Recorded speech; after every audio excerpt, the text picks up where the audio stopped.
Time to once again bounce off from WTBC's Top 30 survey, getting into the top 10 on WTBC survey. Very familiar songs. I like to play the Lost 45s. I like to play in the Bombs.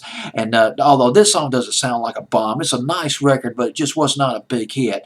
Coming in at number 77, up from number 80 the previous week, the week of July 14th, 1973, Billboard's Hot 100, My Merry-Go-Round by Johnny Nash. A Lost 45, coming off of two huge successful records. I can see clearly now, and Stir It Up, and Merry-Go-Round coming up later on in 1973, but just didn't make it for Johnny Nash. Unfortunately, I don't know anything about the song My Merry-Go-Round as far as who wrote it. It's off the Columbia record label, but here's the thing about Johnny Nash. Johnny Nash is associated with Jamaica. A lot of people think, hey, this guy's got a Jamaican sound, he's got a reggae sound. I bet he's from Jamaica. No. No. Johnny Nash is from Houston, Texas.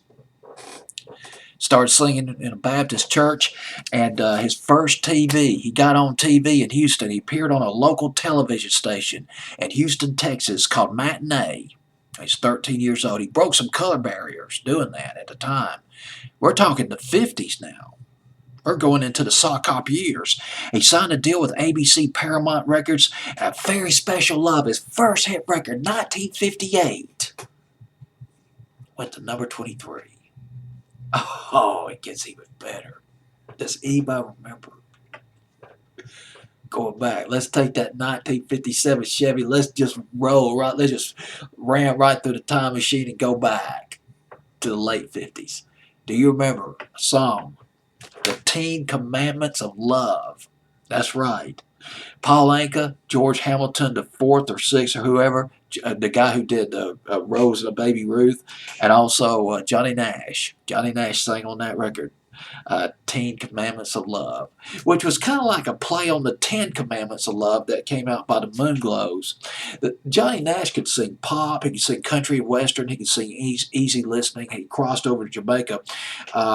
He had, in the early 60s, he kind of slowed down. Unsuccessful career with some other record labels, although he did write a song that was a top 20 hit by Joey D and the Starlighters. What kind of love is this? Back in 1962. So this is it. Johnny Nash goes back. He just didn't come right out of the fly in the early 70s. The guy goes back to Texas. He's a Texas man, but... Well, first off, he formed a couple of record labels. One of them was called the JAD record label. Johnny Nash formed this record label with his manager, Danny Sims, in 1965, and they signed a group of brothers from Rhode Island called the Cowsills. But the Cowsills jumped ship, and they had their first big hit, The Rain, The Park, and other things off the MGM record label, I believe, bigger record label. Johnny Nash he did go to Jamaica, late 60s. Started hanging out, Bob Marley and the Wailers, just getting that reggae vibe, pumped it to his system. Started recording in Jamaica, even built his own recording studio in Jamaica. He signed Bob Marley and the Wailers up to his record label.